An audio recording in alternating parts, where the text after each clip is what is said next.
to really date myself by saying this, but when I first moved to the North End, there were still quite a few people who had actually witnessed the devastation and the misery caused by the Molasses Flood. And people... Not you, Mary, right? I'm not that far off. It feels that way sometimes. But the thing that always amazed me hearing these stories was that this event was not commemorated in any way. And one of the things that my neighbors said that they felt very strongly about was that never would have been put where it was if this wasn't an immigrant neighborhood. And also they did feel some satisfaction in knowing that there was suit brought on behalf of the victims, and there were some settlements, and that this really set a precedent for both future actions and for future controls over what you could put in a residential neighborhood like this. But in any event, there really was never anything that really even told where it was. It was more anecdotal. And I was surprised not too long ago when a tourist came up to me and said, "Oh, can you tell me please where the memorial is for the Molasses Flood?" And I said, "Well, there isn't one." And they said, "Oh, no, I looked it up online and there is something."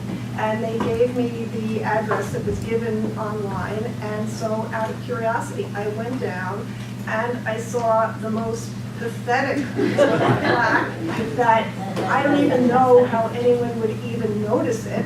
And I mean, it almost seemed to continue the misuse of the people who suffered through that. And Mary, could you tell them how far it is from your house? Well, 5 minutes if I really take my time. So in any event, it just so happens that I met Leland, this is Leland Mercer Alexander, who is a recent graduate of Wentworth Institute of Technology.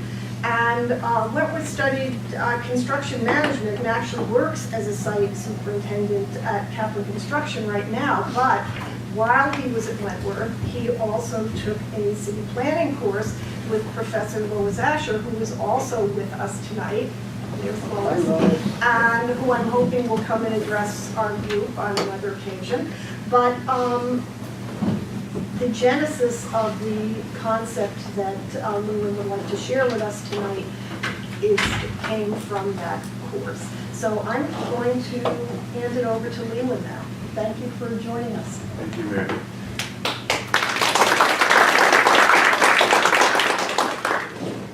As Mary mentioned, this is a very tragic event, and I was introduced to this project through this course, Boston Voyages, where I was a young man from St. Louis, Missouri, was introduced to the Boston waterfront by this course, and I learned about this project with a bunch of my group mates, and we discovered how pathetic and how misrepresented the North End community was. And after doing this project, after reading into, learning and researching about the North End, I realized how cohesive and how wonderful this community is, with visits to wonderful restaurants like La Suma with Professor Ash on a regular basis. I realized that this was a very awesome community where you could walk down the street and recognize someone and get to know the neighbors and know the community. And it just struck me as a blatant disrespect to the people that lived here that this was allowed to happen, this plaque. And after 100 years, that still nothing has been done to commemorate the community. And I was doing some research and I realized that the North End is 0.366 square miles. And it feels so much bigger. Would you guys agree? Yeah. It feels so much bigger because everybody here is so cohesive and they know each other so well. And I think that this is something that needs to happen to fully give the people what they deserve, especially in a time like now where hate is being pushed on the agenda so frequently. How many people in here know where the Molasses plaque is? That's pretty impressive. Do you think that that is a, how many people out of that group of people think that that is a fitting memorial? Absolutely not. How many people could dream up a better idea in their sleep? Raise your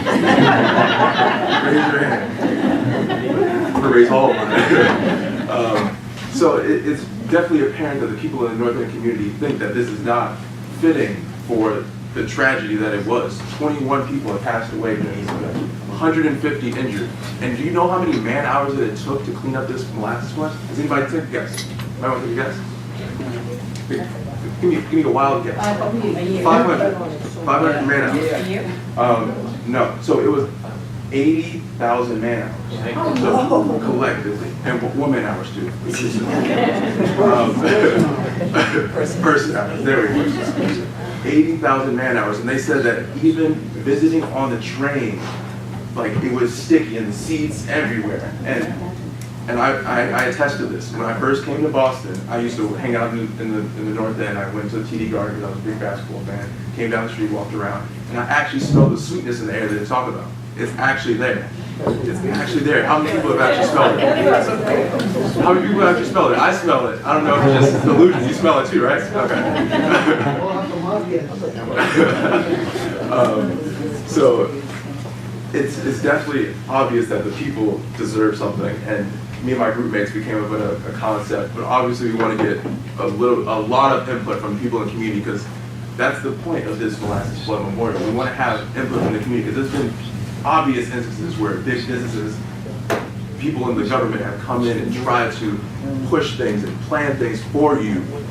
Like recently, Airbnb, what are they trying to do? They're trying to take over the neighborhood and rent out all these places, and it's going to become a tourist town. We don't want that. Nobody wants that. Anybody want that? Speak up. No. Okay. Starbucks, what else do they try to do? They try to place a Italian influence Starbucks at the entrance to the North End. Anybody hear about that? Yeah. How ridiculous is that? So this is nothing new. The molasses tank was tested. I'm a construction manager. I'm big on safety. There's no reason a molasses tank that's 50 feet tall, 90 feet in diameter should be tested with a couple gallons of water. That is unjust. That is not fair for the community. That is not fair to the people that have lived in that area. And of course they were low income, but that does not mean that you can live less of a person. Less, like that is not fair. This is what they call their home. And I think that is something that needs to be brought to light. So the concept and idea that we came up with was, I know there's going to be a recent renovation of the molasses, the park near that area, and currently the plaque is placed right along the waterfront. I mean, not along the waterfront, but along the sidewalk, right, adjacent to the street. I think that harnessing the harbor walk and where the basketball court ends, right there, that area, that triangle, that space, that half mile leading up to there could be used to illuminate each name of each person, because each person did pass away.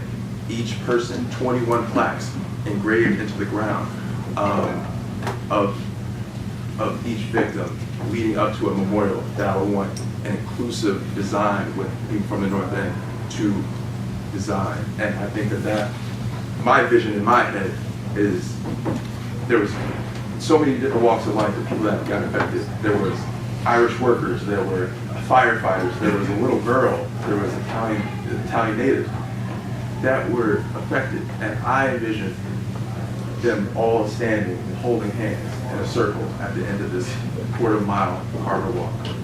Now, what do you guys think about that?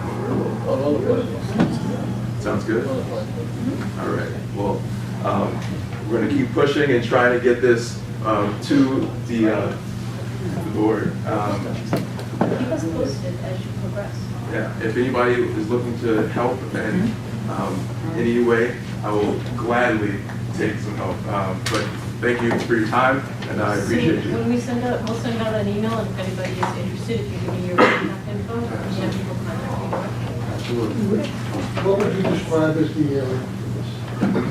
So we have a layout of the boardwalk that's along the Hart Walk. So if you're coming from TD Garden along the Hart Walk, and you know where the basketball court and Lagoon Park is at the end, it would be right towards the end. So the basketball courts right behind it, where the park is. So would you That's say way back. when they're redoing the park? When they're redoing the park, yes. Isn't that way back? That's on the court. It's off of Commercial Street. It's like way back home. You really go down there and see it. But that's the thing. Right now, it's even on the forefront. People still don't know it exists. I put a big one. I'm right. As a matter of fact, I got an idea. Why don't you put it on the bike lane?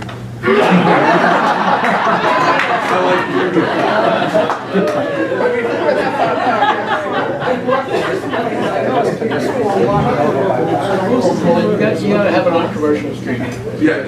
Asking people to go back. I live across the street from it. People, they don't go back.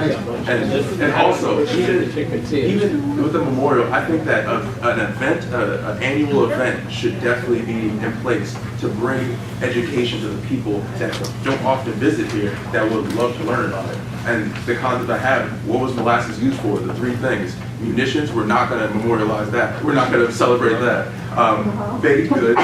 Oh, whoever ever had some of the molasses cookies, I have, and they're delicious. And then also a little alcohol. I heard someone say it before I did. I have a couple more. But who you proposing to school who would pay for it? That's the thing. I think this event will pay for itself, honestly. But yeah, who would How do we get in touch with The you? memorial? I think it's still a little premature. I think Yeah. it sounds to me like you're still putting this all together and come back and give us more information.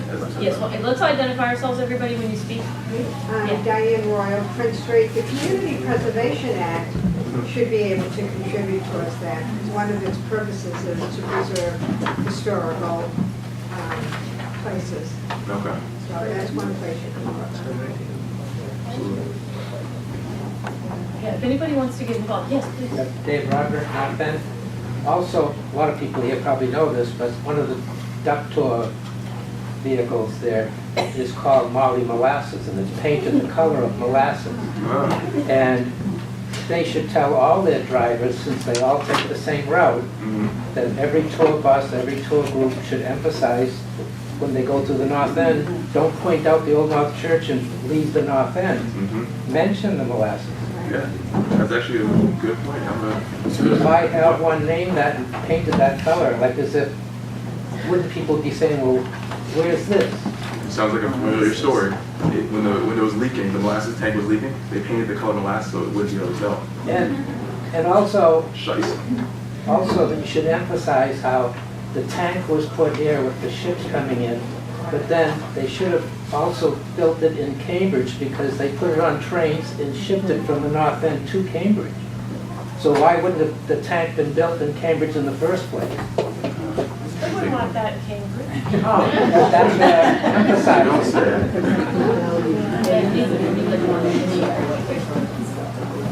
We'll get some volunteers. You know, anybody who wants to help out, just Yeah. please don't. Feel free to. Something to add, one result of the flood is that 2 weeks later, the movement was started to remove the gas tank from the gassing. Do you know about the gas tank and the gassing? There was a monstrous gas tank that if it had exploded, the north end would have gone. Higher than any, if you see a photograph of the time, 1990, you'll see that it towers above every building in the north end. And 2 weeks after the Molasses Flood. Which took 10 years.